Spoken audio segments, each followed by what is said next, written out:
Hey guys, it's Madison Estes. Welcome back to my channel. Today I'm going to be doing a writing vlog on a cottagecore horror story. So cottagecore is an aesthetic that's gotten really popular in the last couple of years. It's inspired by old-fashioned rural living, so it's something that you've probably seen before without even realizing it. I think Snow White's probably one of the best examples of the cottagecore aesthetic, like living in a somewhat secluded area in the forest, doing lots of traditional activities like baking and cooking and sewing and things like that. Some other things associated with this aesthetic are things like wearing dresses that have flowers or wearing old-timey dresses, reading, gardening, crocheting, things like that. Hopefully I've explained it well enough. If you still don't totally understand or you just want a better idea of what cottagecore is, I would recommend Googling it, but you will see some more cottagecore imagery in this video at some point because I'm like, if I'm going to do a cottagecore horror story, I should probably have some cottagecore imagery to go with it. And cottage gore is basically the same thing, except it's a darker aesthetic. It's like the evil twin of cottagecore. And the story that I am going to start writing today is kind of a blend of both of them. I started talking about this story with a friend of mine, and she had the brilliant suggestion that I begin writing this story like it's a cozy mystery because the cottagecore aesthetic goes really well with the cozy mystery genre, but then it slowly gets darker and darker until it turns into a full-out horror story. And this story is going to be in a horror anthology, so it's not like it's going to surprise anyone. It's not like they're going to open it up and expect a cozy mystery and then be shocked whenever it takes a darker turn. So this story idea came to me whenever a friend asked me to submit something for an anthology that he's doing. The theme is horror recipe stories.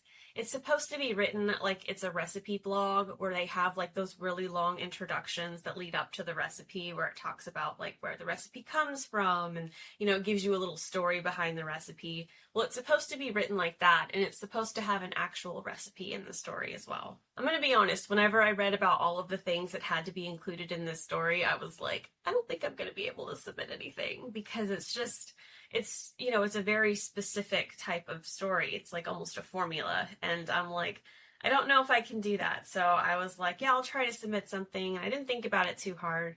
But then one night, whenever I was falling asleep, I kept thinking about that Hannibal episode where they find, you know, the dead people where there's mushrooms growing on them. And I was like, what would happen if I just ate one? What would happen if I ate a mushroom growing on a corpse? And that's where this whole story came from. I'm really looking forward to it. I love the idea of this girl just like frolicking in a field and just like enjoying her day and reading her book and eating her picnic. And then all of a sudden she comes across these wild mushrooms and she's like, oh, this is going to be great in a soup.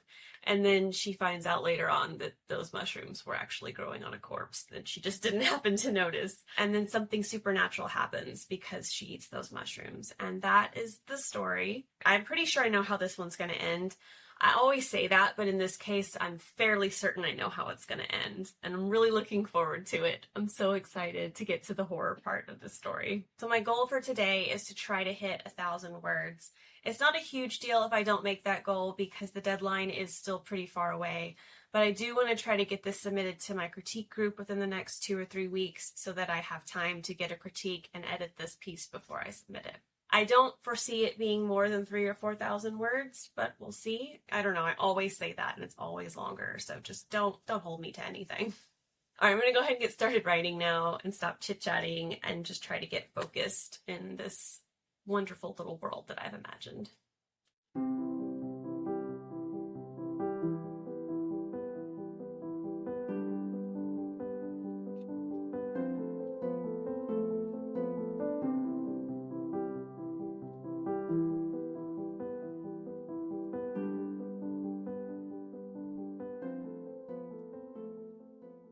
So I've got a little bit over 1,000 words written, and I feel really good about what I've written so far. It's been fun trying to write something that's a little bit more light than the last few stories I've written. There is a cat in this story named Mushroom, which I find hilarious.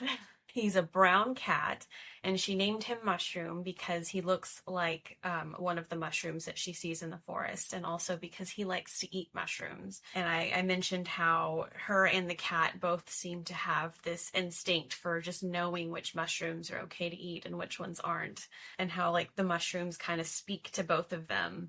and she says something along the lines of, "Those mushrooms lied to me," whenever she realizes that the mushrooms that she ate were not normal mushrooms. It's really funny so far. I'm just really enjoying like this lighthearted, whimsical kind of humor and kind of tone that I'm starting out with. And, you know, it's going to get darker, but I'm just really enjoying this part of it so far. And I wrote a really creepy scene that I was not expecting it to get creepy this early, but it's just a little creepy. And it's just like, it's not even a whole scene. It's just like she sees a flash of something creepy. And that's how she knows there's something wrong with the mushrooms, that those aren't normal ones. I'm going to go ahead and stop writing for today because I have a lot of other things that I need to get done. But I feel like I'm off to a really good start, and I'm definitely going to be thinking about this story until the next time I get a chance to sit down and write.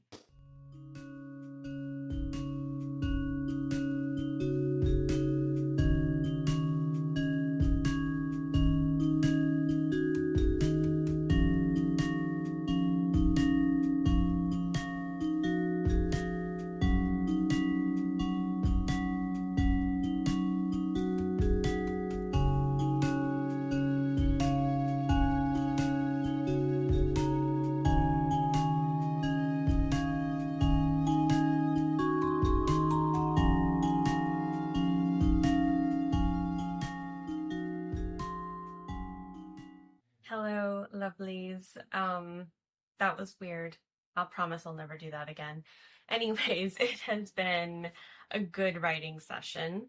By the way, this shirt may look familiar since I wore the exact same shirt the last time I filmed, except it was green. Walmart had a sale on like shirts like this for $3 that look very cottagecore-like. So I couldn't help myself. I got one green, white, and black, so if this vlog goes on long enough, you might see me wearing all three. Anyways, like I said, this has been a really good writing day. I got almost another 1,000 words done. I just introduced a couple new characters. One of them is, she fits perfect in a cozy mystery because she's very eccentric. Her name is Mrs. Cleve, although that might change because her name does sound a bit more menacing than the character actually is. As soon as the main character, Lily, tells her she found a dead body in the woods, she's like, "Fan me, child."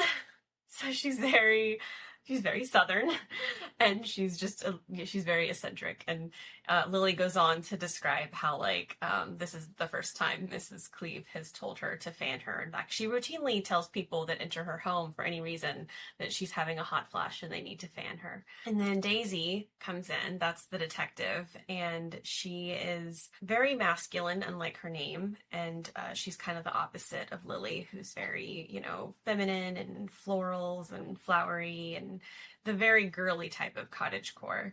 So they're good foils in that way. But Daisy's a very no nonsense, hard boiled detective. Definitely feels like she kind of has to be extra tough in order to compensate for being a female in law enforcement. So she's kind of real no nonsense, and she doesn't put up with Mrs. Cleve or Lily. She's just yeah, I'm not gonna deal with any of these hysterics or any of these eccentric personalities. I have a job to do. So this is fun. There's 3 very distinct personalities in this story already. Oh, plus Mushroom the cat, so there's 4. That's another thing too I've really enjoyed writing today, is that she finally does take Daisy to the crime scene and shows her the body, and then Mushroom the cat starts sniffing on the mushrooms that are growing on the corpse, and she takes off with one of them, and the detective's like, "Get your cat out of the crime scene." So, yeah, there's just a lot of goofy stuff going on. I haven't read anything else that's really horror today, but I do think that very quickly it's going to start escalating and spiraling into a horror story. But we're still kind of in the fun, lighthearted part of the story, and I'm really enjoying this a lot. This is fun. It's different from what I'm used to. And I think I might write more stories like this because this is just really enjoyable. Hey guys, so first of all, talk about the outfit. I feel like a forest elf in this shirt. I don't know. I really like it. Yes, I feel like a sexy forest elf. Minus these bangs that I'm not even ready to talk about. So I ordered some clip-on bangs from Temu, and I had the bright idea to clip them on my head and then trim them while I was wearing them, which is what lots of people say you should do. And I accidentally ended up trimming my own hair. So I accidentally gave myself a little bit of some baby bangs in the front. Yeah, so I tried to fix it and I ended up with this situation. I don't think I'm going to be keeping it. I'm probably going to be pushing him to the side. Still emotionally processing the bangs. Gonna try not to look at myself too much in the camera. I do like this shirt though. This shirt makes me feel like a sexy forest elf. So I'm digging this shirt. I love it. It's super cute. I didn't like go out on a shopping binge, by the way. I was raiding my closet after I decided to do this cottagecore vlog and story, just looking for things that would fit the theme. And this didn't initially strike me as cottagecore, but after I started thinking about it and looking at more pictures, I was like, yeah, it's cottagecore enough. And it got me in the mood to write. So that's all it really needed to accomplish, is just getting me in the mood to write. And I did. I wrote 500 words, which is not exactly what I wanted to be at this point, but I am going to go back and write a little bit more. I jumped ahead because I just started to get stuck and I was like, I'm going to go to a more fun part in the story. So I skipped ahead to a scene where Daisy gives Lily a cell phone and Lily's like, what is this? And she's like, it's a cell phone. And Lily's like, but why did you give this to me? And Daisy's like, well, there could be a serial killer out here and I worry about you because you told me you don't have a phone and you don't really know anyone except for Mrs. Cleve. And it's kind of like Daisy starting to drop some hints that she likes Lily because, you know, she cares about her enough to get her an emergency cell phone in case she needs help. So that's, which definitely needs to come back later in the story. I haven't figured out how yet, but mostly it's just the gesture that I really like is, you know, she's literally giving her a way to communicate with her if she needs her. So it's like, hint, hint, you know, not so subtle flirtations, I think. And I'm also really excited that I got to write a scene finally with this concept that I've had in my head that I was going to use for another story that I ended up dropping that story. It was going to be a series anyways, and it was called Honest Tea. And it's a tea that you can brew that makes people have to tell the truth no matter what. So it's kind of like a truth serum, but it's tea and it's called Honest Tea. I'm sorry. I just love the idea. And whenever I chunked the story, I was kind of like, oh, I can use that at some point. And I was like, no, I probably won't. And I just kind of dismissed it. But apparently it's stuck in the back of my mind. And this is the perfect story to use that. Because even though it's cottagecore, there's also a little bit of some witchy elements in this as well. So I like the idea of her making this honest tea. And then there's also tranquility, which doesn't make you tell the truth, but it calms you down. Or you could call it serenity. Anyways, I'm just going to keep going if I don't stop now. But I like this idea of her like having these special herbs that she can brew. So I'm going to go ahead and get back to writing because 500 words is not enough. I need at least 1,000. I want to get at least 1,000 done by the end of the day. Like I said, so that I have time to give this story to my critique partners and get feedback and then try to implement some of that feedback before I submit it. So yeah, I'm going to get back to writing.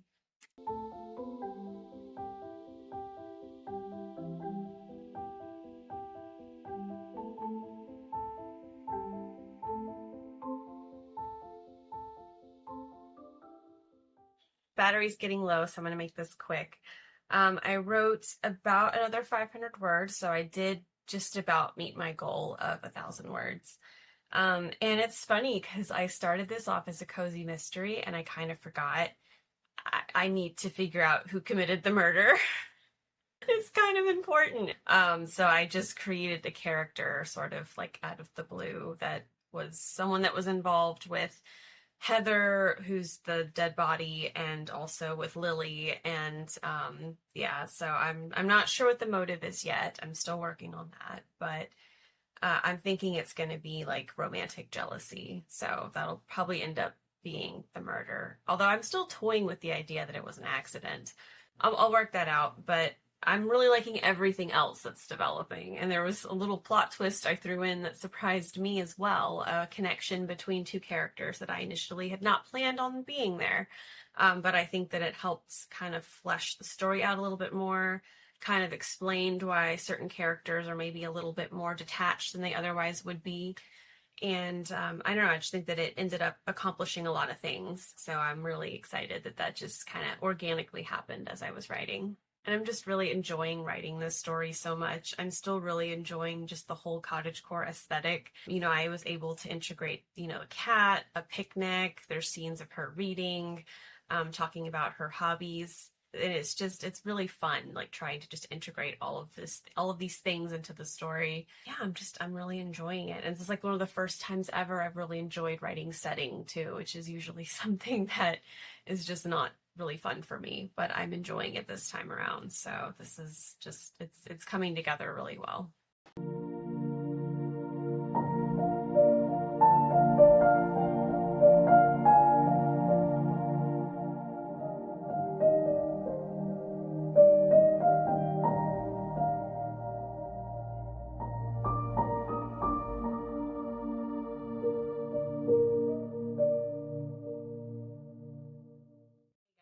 So it is like 5 o'clock and I have been writing for a couple hours. I wrote a little bit yesterday too, even though I didn't feel like filming. So I'm about at 5,000 words. It's a lot longer than I thought it was going to be, considering this was supposed to be like a recipe story. I'm really liking how it's going. I actually went ahead and wrote the ending because I had an ending in mind and it works pretty much perfectly. I'm not thrilled about the fact that I have to include a recipe in the story, even though that is originally why I started writing this story, was to be in that anthology that has that requirement. But I'm just not sure about the recipe now because it kind of feels just tacked on at the end, and the recipe itself isn't very interesting. I don't know, I'm kind of reconsidering whether or not I want this story to be in that particular anthology.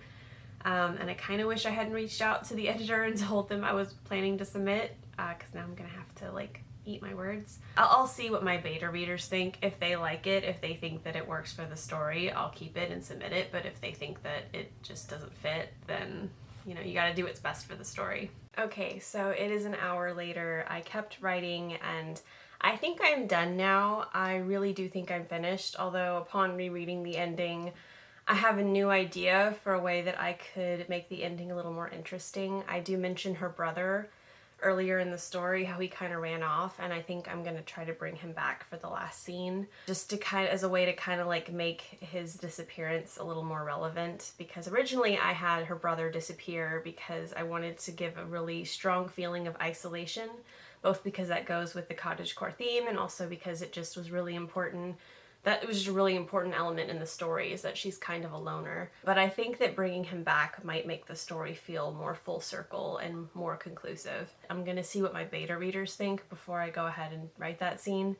But other than being a little bit uncertain about the last couple paragraphs, and not knowing whether or not I want to bring the brother back somehow, I feel really good about it. Like, really good. I honestly don't think I've been this excited about something I'm writing in several years, mostly because I've been mostly focusing on a novel, and that's a different kind of journey. And Mandatory Birth, I never quite finished it, and also that story just wasn't as much fun to write, honestly, because it's just such a dark story with very little humor. And this story has a lot of humor in it, so I really enjoyed it. So that's it for today. I'm done. I feel really good about it. I know it still needs some work, which is not usually how I feel at the end of writing a story. Usually, like, I'm done, it's perfect. It's not perfect, but I love the parts of it that are well done so much. So I know that whenever it's finally finished, it's going to be really great. Hey guys, it has been a while since my last update. Since then, I've gotten feedback on this story from 2 different critique groups. So the first critique I got on the first 10 pages made me very nervous because there was a lot of feedback. A lot of people didn't seem to understand the character. They were like, we don't know how old she is. It took us a while to figure out that she's, not in high school anymore. They assumed that she was younger because she still lived with her mom.